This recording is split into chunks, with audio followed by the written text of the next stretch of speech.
Red Team sang IPPO nagamonitor sang security coverage sa tion sang Semana Santa. Police Senior Master Sergeant Francisco Lindero Jr. nagabalita.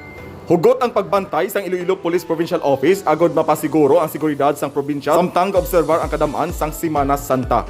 Ipaga-deploy sang Iloilo Police Provincial Office ang Red Teams nga mga bisita sa mga police stations agod hibaloon ang mga deployment patrol plans sang kapulisan.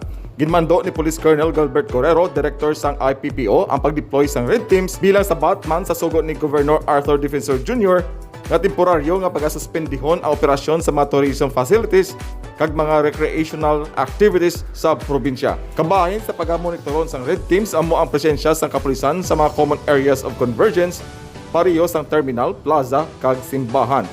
Ang Red Team ginabukusan sa mga provincial staff sang IPPO kag magatutok sa mga istasyon sang pulis sa ila designated nga distrito.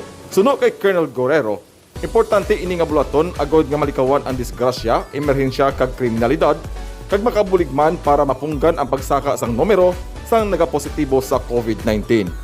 Ginapangabay man ni Colonel Guerrero ang mga pumuluyo nga magapamati kag magabuylog sa kampanya sang gobyerno batok kriminalidad, terorismo kag COVID-19. Police Senior Master Sergeant Francisco Lindero Jr. nagaronda sa probinsya.